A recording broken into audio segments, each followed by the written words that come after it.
Ao final desse vídeo, você vai ter assistido o mais completo, didático e simples de entender conteúdo sobre aerodinâmica aplicada na Fórmula 1, tanto da história da aerodinâmica, como ela no presente da Fórmula 1 e a perspectiva para o novo regulamento a partir de 2026. Simples, fácil, direto ao ponto, bora pro conteúdo.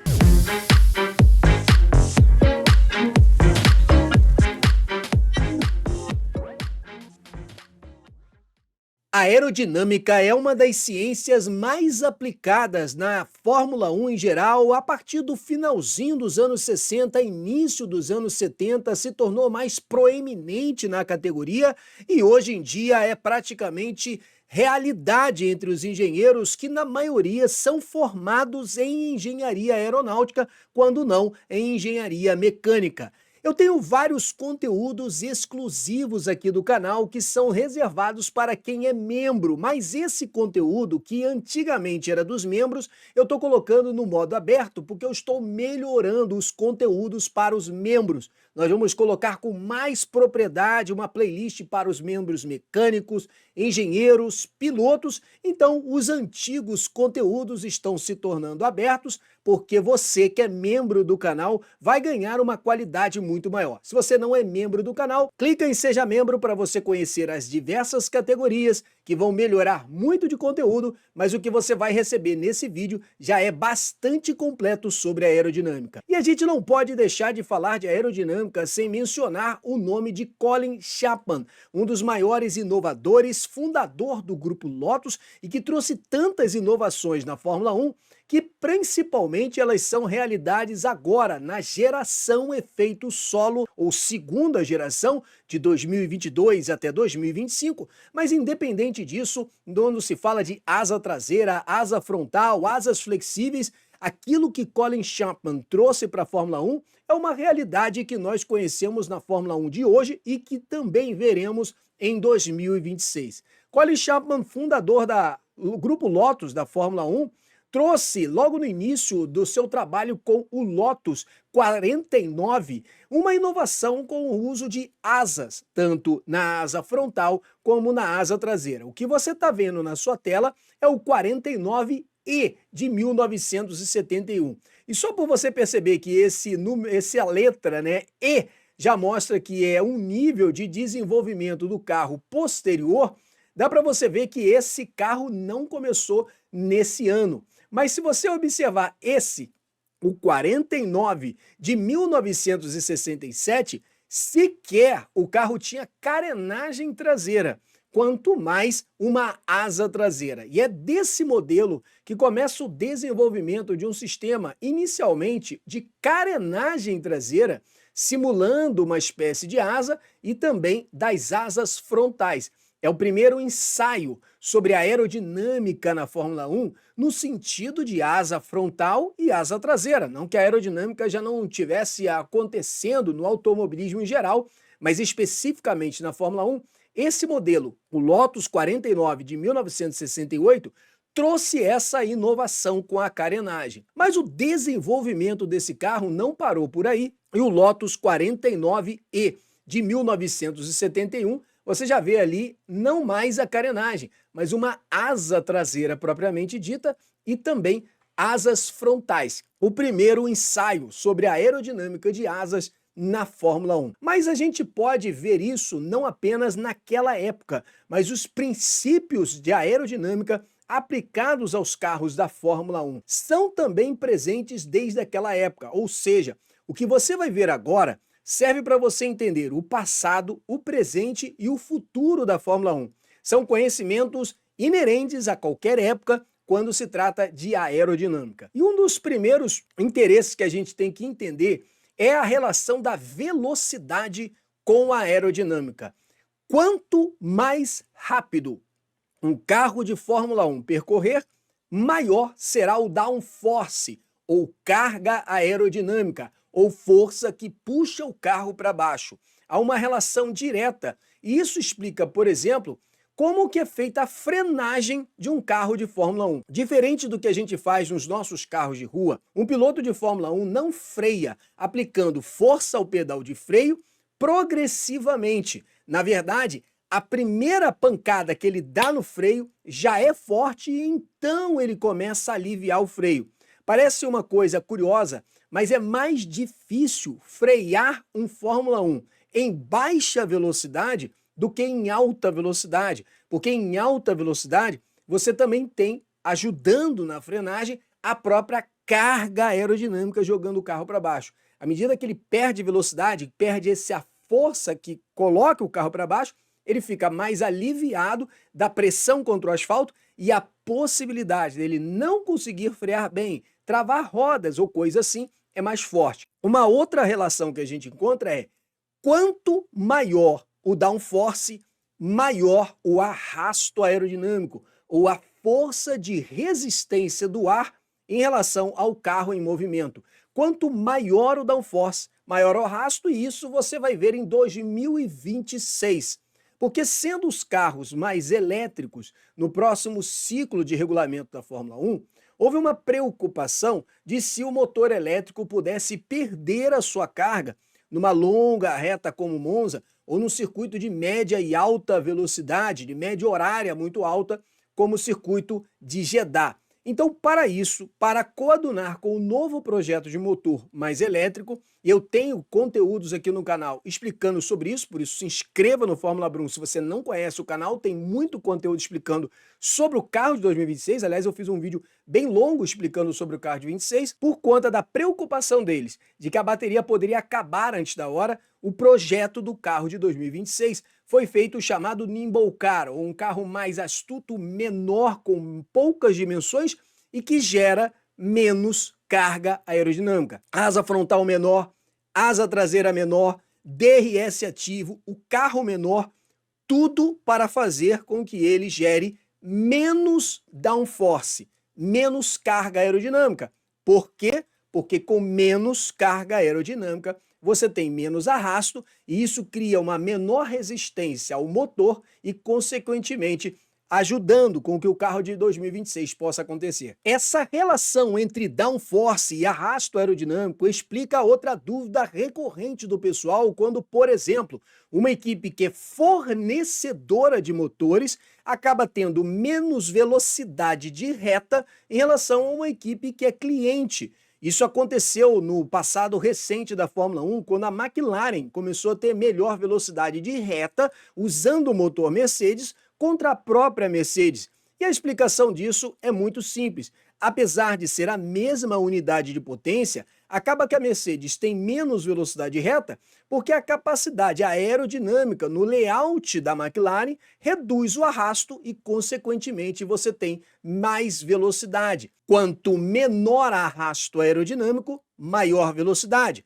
É por isso que os carros de 2026 estão sendo mais aliviados. E nessa relação de forças existem alguns resultados, como por exemplo o chamado up wash.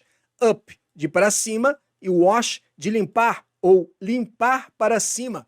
É a ideia de que a FIA coloca no seu projeto da delegação técnica algo que faz com que as equipes sejam obrigadas a fazer com que toda a turbulência gerada pelo carro seja jogado para cima, ou seja, esse ar sujo, chamado ar sujo por conta da turbulência, o ar que atrapalha o piloto de trás perseguir o carro da frente mais próximo. E a FIA faz isso numa tentativa de criar mais esportividade, aumentar o número de ultrapassagens, o que não é sempre fácil, porque a cada desenvolvimento dos carros acaba tendo um ar sujo jogado para trás, mas de tempos em tempos a FIA faz revisões no regulamento para ocorrer o chamado upwash, ou seja, a turbulência ir para cima. E uma relação também é o resultado, que é a procura de todos os engenheiros, que é uma relação entre o downforce e o arrasto aerodinâmico. Ou seja, quanto mais você colocar força no downforce, consequentemente maior será o arrasto aerodinâmico. Diversos princípios de aerodinâmica são entendidos no layout de uma asa de avião, que no caso do efeito solo tem o seu assoalho como se fosse o mesmo princípio da asa invertido. E para a gente entender isso é muito simples. Geralmente quando o ar tem que percorrer uma distância maior, como é no caso do perfil da asa de avião na parte superior, Esse ar é acelerado e toda vez que o ar é acelerado, é gerada uma zona de baixa pressão. Baixa pressão em cima da asa do avião, em comparação com a alta pressão embaixo, faz com que ocorra a elevação. E quanto maior é a inclinação da asa do avião, maior é a zona em que esse fluxo de ar tem que percorrer, consequentemente tendo que acelerar, e toda vez que o ar acelera, é gerada essa zona de baixa pressão. Isso é muito explicado, por exemplo, quando a gente vê o perfil da asa de avião, no caso do assoalho da Fórmula 1, invertido. Como o perfil faz com que o ar tenha que ser acelerado por debaixo do carro, consequentemente é gerada uma zona de baixa pressão embaixo do carro, puxa ele para baixo, e esse é o princípio ou a ideia por trás do efeito solo. Quando a gente vê um assoalho de um Fórmula 1, nós vemos túneis de estreitamento, principalmente nessa geração mais moderna da Fórmula 1, de 2022 a 2025. Não que efeito solo não existisse na Fórmula 1, antes de 2022, eu não estou falando da primeira geração, de 1978 a 84. Na década de 90, nos anos 2000, o efeito solo sempre existiu na Fórmula 1. Tanto é que no acidente de Ayrton Senna é considerado que a zona de baixa pressão debaixo do carro pode ter colapsada, justamente porque o carro, naquele início de prova, estivesse muito pesado e, consequentemente, o carro estolou com Senna passando reto. Lógico que existem outros motivos, não é o tópico desse vídeo, mas é apenas para ilustrar para você que efeito solo sempre existiu na Fórmula 1, como, por exemplo, de 2020 para 2021, quando uma mudança do regulamento é apenas um corte nas abas laterais do assoalho, reduzindo o efeito solo, fazendo com que os carros da Fórmula 1 tivessem que usar um rake maior, simulando um pouco o difusor, aumentando esse perfil de asa de avião de cabeça para baixo, ou seja, só para ilustrar para você sobre efeito solo. Mas o efeito solo, ele usa um princípio chamado de efeito Venturi, que você percebe nesse diagrama que vira e mexe eu mostro aqui nos conteúdos do canal. O efeito Venturi, que é demonstrado pelo físico italiano Giovanni Battista Venturi, fala que quando o ar passa por um túnel de estreitamento, lembra do perfil invertido da asa do avião, ou até da asa de avião ao normal, sempre que esse ar acelera por causa desse estreitamento, naquela região é formada uma zona de baixa pressão. Com isso, zona de baixa pressão debaixo do carro, com aqueles túneis de estreitamento do assoalho, puxa o carro para baixo e aí nós temos o chamado efeito solo. Um dos elementos mais importantes do carro da Fórmula 1 atual é a asa frontal, inclusive com bastantes estudos relacionados à flexão da asa dianteira, que gera tanta controvérsia, polêmica e que a gente já explicou bastante aqui do canal. Ele é importante porque ele é o componente aerodinâmico que define o fluxo de ar para o restante do carro, ou seja, ele determina qual vai ser a relação de downforce e arrasto aerodinâmico no restante do carro. E por isso estudos de CFD, Computed Fluid Dynamics, são tão importantes e são uma análise de computador feito até muito antes do carro propriamente construído. Esses estudos fazem parte do pacote aerodinâmico que as equipes têm um limite de tempo para poder desenvolver na Fórmula 1. E ele sendo importante, agora ele faz cerca de 1/3 do downforce do carro e, consequentemente, tem um efeito muito importante, principalmente no aquecimento das rodas dianteiras, muito mais do que o fluxo para o restante do carro. Tem vídeos aqui no canal em que eu falo bastante sobre essa questão de asa flexível, se é legal ou não é legal. Tem uma playlist na descrição, só você clicar embaixo, você vai ver uma playlist de todos os vídeos do Fórmula Brum sobre asas flexíveis, que responde muitas dessas dúvidas e complementam aqui o conteúdo que a gente está colocando para vocês. Mas quando a gente olha, por exemplo, agora na Fórmula 1, nós temos como que a equipe faz a preservação dessa zona de baixa pressão. Depois eu vou mostrar algumas imagens para você, mas na década de 70 e anos 80, início dos anos 80, final dos anos 70, essa preservação da zona de baixa pressão debaixo do carro era feita com saias laterais. Mas os carros modernos, 22 a 25, não têm essa saia lateral. Então, como é que é feita a preservação dessa zona de baixa pressão? Os assoalhos, nas suas beiradas, são feitos vórtex, como se fosse uma cortina de ar que preserva essa zona de baixa pressão. E nesse entendimento foi que a Red Bull, desenvolvendo o chamado efeito Venturi, com esses túneis de estreitamento que eu já comentei aqui, desenvolveu o mesmo conceito que a gente viu nos anos final dos anos 70 e início dos anos 80, onde sequer as asas frontais eram necessárias, tamanha carga aerodinâmica gerada pelos carros, e muitas vezes as asas traseiras também eram pequenas. O que a Red Bull fez em 2022 com o RB18 foi gerar o fluxo de ar por debaixo do sidepod, um conceito que foi único e não foi seguido pelas outras equipes, principalmente Mercedes, Ferrari e McLaren, as principais concorrentes. Ao jogar o fluxo de ar por debaixo dos sidepods, indo para as laterais, eles criaram uma cortina que vedava essa zona de baixa pressão, e então o conceito do carro da Red Bull com o RB18 era o carro que conseguia andar mais baixo sem os movimentos dinâmicos do carro, preservando esse equilíbrio e, consequentemente, conseguiram o domínio nesse início da geração efeito solo. Você deve ter visto muitas imagens como essa, em que esse sidepod chamado undercut sidepod, não confundir com a estratégia do undercut, mas é um corte por debaixo do assoalho, fazia com que o fluxo de ar fosse para as laterais e preservasse a zona de baixa pressão. É diferente da década de 70, onde você tinha essas chamadas saias, que literalmente tocavam o chão e funcionavam como uma espécie de mola, ou seja, quando o carro descia, essas aletas laterais, ou essas saias laterais, elas entravam para dentro do sidepod por causa de um sistema de molas que eu posso te mostrar aqui. Como você vê aqui, nas pontas você tinha esse sistema de mola que fazia a retração dessas saias. Muitas vezes, quando o piloto acabava quebrando essas saias, ele perdia o equilíbrio do carro, porque a zona de baixa pressão colapsava, o carro perdia a pressão aerodinâmica e ele passava reto e conseguia até um belo de um acidente quando uma peça dessa quebrava. Você deve reparar aqui, esse é o Lotus 78 de Colin Chapman, que inaugura essa geração efeito solo na Fórmula 1, justamente com essas saias laterais no carro.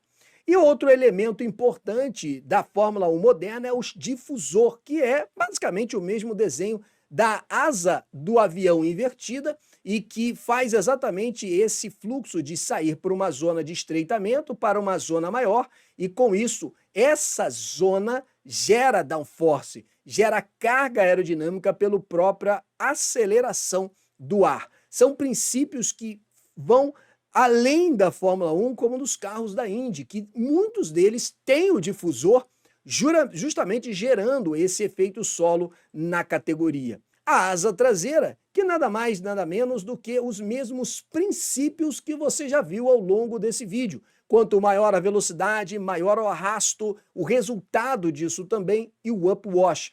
E todos os desenhos são feitos no sentido de procurar esse tipo de resultado na Fórmula 1. Tem muito mais conteúdo quando você se torna membro do canal, por isso eu convido você por R$5 a se tornar membro, porque eu estou melhorando a qualidade desses conteúdos. Eu vou deixar na sua tela uma playlist com todos os vídeos do Fórmula Brum sobre a temporada da Fórmula 1 2025, mas convido você também a conhecer os benefícios de se tornar um membro assinante do canal. Forte abraço, obrigado por assistir os nossos vídeos.